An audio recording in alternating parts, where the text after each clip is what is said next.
Welcome back to माय YouTube channel बड'सा production नै आरो मोनसे खोन्दो लाना फैलायबाय 43थि बोसोरसालिया जुथुम्मा भकतपारा दखरा बर' फरायसा खौसे आफाद 11 आरो 12 जानुवारि 2023 जायगा गोजोन फोथार कसारिपारा उदालगुरि डिस्ट्रिक्ट नियार मंगलदै भकतपारा आरो दिनै 12 जानुवारियाव मुंख्लंनिसिम बिबार बावनाय आरो मुंख्लंखौ गोसोखांनाय हाबाफारिजों लोब्बा लाखिनानै मुंख्लं बावजेनगिरि भकतपारा दखरा बर' फरायसा खौसे आफादनि लेङाइ आफादगिरि सानसुमा बर'आ मेहेरगोनां बिबुंथि लाखिनायखौ आङो आवगायनि भिडिअफोराव होनो बावदोंमोन। ओंखायनो बे भिडिअ आङो नोंथांमोनजों शेयार खालामनो थाखाय फिन बे भिडिअनि गेजेरजों बिबार बावजेनगिरि लेङाइ आफादगिरि सानसुमा बर' भकतपारा दखरा बर' फरायसा खौसे आफाद नायबाय थाब्लानो जाबाय। 43थि बोसोरसालिया जुथुम्मा भकतपारा दखरा दुलाराय बर' फरायसा आफाद आरो 1 नं कसारिपारानि बानजायनायाव मुंख्लंफोरनिसिम बिबार बावनाय हाबाफारि बे बिबार बावनाय हाबाफारियावनो बाहागो भकतपारा दखरा दुलाराय बर' फरायसा आफादनि मानगोनां आफादगिरि लोगोसे बाहागो लानाय दखरानि गाहाय नेहाथारि लोगोसे बाहागो लानाय भकतपारा दखरा दुलाराय बर' फरायसा आफादनि आंनि कलिग बिथांमोन लोगोसे बे हाबाफारियावनो बाहागो लानाय नंमाननि मानगोनां आफादगिरि नेहाथारिजों लोगोसे बे हाबाफारियाव बाहागो लानाय जोंनि बानजाय आफाद आरो बिसिनि मानगोनां आफादगिरि नेहाथारि लोगोसे बे हाबाफारियाव बाहागो लानाय भकतपारा उदालगुरि PSS नि बारग' आफादगिरि मानगोनां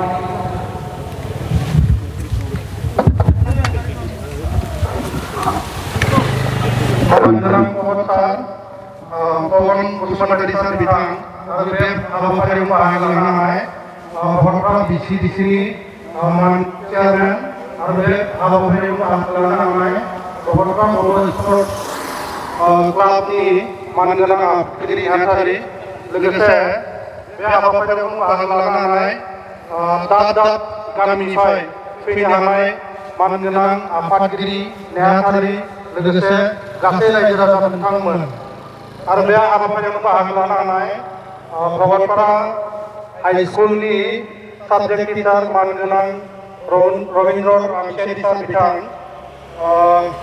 बारा एप्रिसिएट खालामनाया समाबो सर्ट जाबाय, बिनि थाखाय आङो बारा एप्रिसिएट खालामनाया गाज्रि जागोन।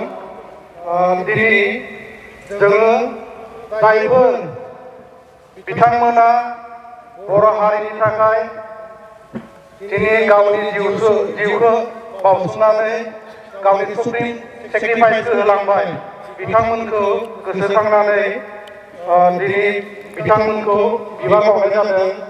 बिथांमोननि जिउमाया सोरगोआव आलो गोजोन जायगा मोनो, आं बिनि थाखाय इसोरनिसिम आरज गाबहरबाय आरो बिथांमोननि जि सुप्रिम सेक्रिफाइस, बे सेक्रिफाइसआ जों ओरैनो गोलैनानै थाया, बिनि थाखाय जोङो खामानिखौ मावलांबाय थागोन।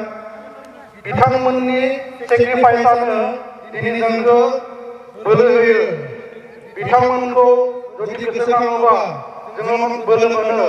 जों माबायदि बिथांमोननि सिमां, जि सिमां दंमोन बिथांमोननि बड'लेण्डखौ लानानै आरो बर' हारिखौ लानानै, बेखौ लानानै बिथांमोना गावनि जिउखौ खोमाना लानांगौ जादों। बिनि थाखाय आं सानो बिथांमोननि जि साननाय आरो बड'फानि जि सिमां, बेखौ जोंनि जिउ जोबजासिम बा आंनि जिउ जोबजासिम आंबो मावलांबाय थागोन। बेखौ आं दिनै खोथा होबाय आरो बेखिनिखौ बुंनानै आं एसेयावनो फोजोबबाय। गोजोन्थों। Thank you. नै आंनि बे खोन्दोआव नोंथांमोना नुबाय बड'लेण्ड मुंख्लंफोरनिसिम बिबार बावनाय बावजेनगिरि मुस्रि सानसुमा बर' लेङाइ आफादगिरि भकतपारा दखरा बर' फरायसा खौसे आफाद 12 जानुवारि 2023 आरो बेनो आंनि जोबथा खोन्दोमोन। बे थालांनायखाय आङो एसे उनाव आं बे खोन्दोखौ फोसावनाय जाबाय आरो बे 43थि बोसोरसालिया जथुम्माया जोंनि गामिनि गोजोन फोथाराव जादोंमोन। कसारिपारा भकतपारा दखरानि उदालगुरि जिल्ला आरो जोबथारनायाव फिन खेबसेबाव जै बर' हारिनि जै बर' फरायसा खौसे आफाद थांनानै थाथों, दुलाराय बर' फरायसा खौसे आफाद जै जाथों, देरहाथों, बेखौनो बुंनानै आंनि दिनैनि बे खोन्दोखौ फोजोबबाय होननानै फोसावबाय। नायबाय थाब्लानो जाबाय। गोजोन्थों, साबायखर।